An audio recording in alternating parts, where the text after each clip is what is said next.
Hi friends, എല്ലാവർക്കും സുഖമാണല്ലോ. AB Isho വ്ളോഗ്സിൻ്റെ പുതിയൊരു വീഡിയോയിലേക്ക് എല്ലാവർക്കും സ്വാഗതം. ഇന്ന് ഞാൻ വന്നിരിക്കുന്നത് കുറച്ച് നമ്മുടെ ഔഷധ സസ്യങ്ങളെക്കുറിച്ച് പറയാനാണ്. എന്തൊക്കെയാണെന്ന് നോക്കാം. ഔഷധ സസ്യങ്ങൾ എന്തൊക്കെയാണെന്നും അവയുടെ ഗുണങ്ങൾ ഇന്ന് പറയുന്നില്ല കേട്ടോ, അത് വേറൊരു വീഡിയോയിൽ കാണാം. ഏതൊക്കെ ഔഷധ സസ്യങ്ങളാണെന്ന് നമുക്ക് നോക്കാം, അതിൻ്റെ പേരുകൾ എന്തൊക്കെയാണെന്ന് നോക്കാം. അപ്പോൾ ഇതിൽ കാണുന്നത് നമ്മുടെ ഇത് നമ്മുടെ ഡോർമെൻട്രിയാണ്, നെയ്യാടാം ഡോർമെൻട്രിയാണ്. അവിടെ ഒരുപാട് ഔഷധ സസ്യങ്ങൾ നട്ടിട്ടുണ്ട്. പക്ഷേ ഇപ്പോൾ ഇതിനു മുന്നേ ഞാൻ വന്നപ്പോൾ ഒരുപാട് ഈ പോട്ടുകളിലെല്ലാം നിറയെ ഉണ്ടായിരുന്നു ഔഷധങ്ങൾ. പക്ഷേ ഇപ്പോൾ ചില പോട്ടുകളിൽ മാത്രമേ കാണത്തുള്ളൂ, ബാക്കിയെല്ലാം എല്ലാം നശിച്ചിട്ടുണ്ട്. ആ മരുന്ന് ചെടികൾ നട്ടിരുന്ന പോട്ടിൽ ഇപ്പോൾ പല ചെടികളും അല്ലാത്ത സാധാ ചെടികൾ നട്ടിരിക്കുകയാണ്. ഈ പോട്ടിൽ കാണുന്ന നമ്മുടെ എന്താ പറയുക, ആ ബോർഡിൽ കാണുന്ന പേരിലുള്ള ചെടികളൊന്നും ഇവിടെ ഇല്ല കേട്ടോ.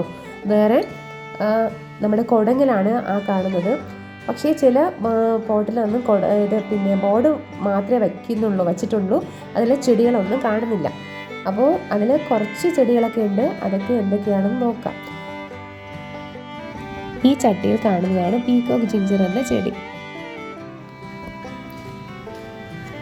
ഈ മരത്തിൽ കാണുന്നതാണ് വള്ളി പോലെ കിടക്കുന്ന ചെടിയാണ് ചതുരാധാര എന്ന ഒരു ഔഷധ മരുന്നാണ്.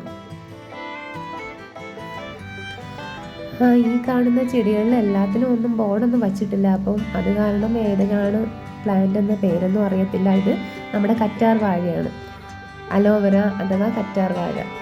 പിന്നെ ഒരുപാട് പോട്ടിലൊന്നും ഒരുപാട് നമ്മുടെ ചെടികളൊന്നും ഇല്ല, ചില പോട്ടുകളിലൊന്നും. ഇതിൽ ഏറ്റവും കൂടുതലായിട്ട് ഇപ്പോൾ നട്ട് വച്ചിരിക്കുന്നതെന്ന് പറഞ്ഞാൽ ഇത് കറ്റാർ വാഴ. പിന്നെ നമ്മുടെ കറ്റാർ വാഴ തന്നെയാണ് കൂടുതലായിട്ട് ഇവിടെ നട്ട് വച്ചിട്ടുള്ളത്. ബാക്കി നമ്മൾ നേരത്തെ പറഞ്ഞതുപോലെ നമ്മുടെ പീകോക്ക് ജിഞ്ചറാണ്. ഇത് നിലപ്പന എന്ന് പറയുന്ന ഒരു മരുന്നാണിത്, നല്ലൊരു ഔഷധമാണ്. പിന്നെ നമ്മുടെ കറ്റാർ വാഴ, ഇത് മുയൽ ചെവിയൻ എന്ന് പറഞ്ഞൊരു ചെടിയാണ്.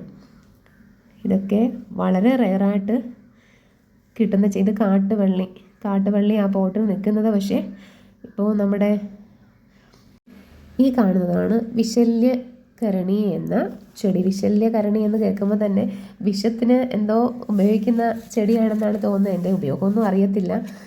നമ്മുടെ ഏറ്റവും പ്രധാനപ്പെട്ട ചെടികളാണ് ഇവിടെ ഇവർ നട്ടുപിടിപ്പിക്കാറ്.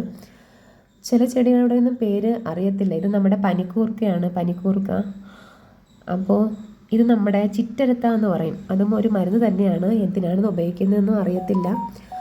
അപ്പോൾ ഇത് നമുക്ക് അറിയാമെന്നുള്ളത് കൊണ്ട് പറഞ്ഞാണ്. ചില ചെടികളുടെ ഒന്നും പേര് അറിയത്തില്ല. ഏറ്റവും കൂടുതൽ ഇതാ ഇവിടെ പോട്ടുകളിലാക്കി വച്ചിരിക്കുന്നത് നമ്മുടെ കറ്റാർ വാഴ. കണ്ടോ, കറ്റാർ വാഴ. പിന്നെ കറ്റാർ വാഴ തന്നെയാണ്. ചില പോട്ടുകളിലൊക്കെ മരുന്ന് വച്ചിരിക്കുന്ന പോട്ടുകളിൽ അവർ വേറെ ചെടികൾ എന്തൊക്കെയോ നട്ടുപിടിപ്പിച്ചിട്ടുണ്ട്.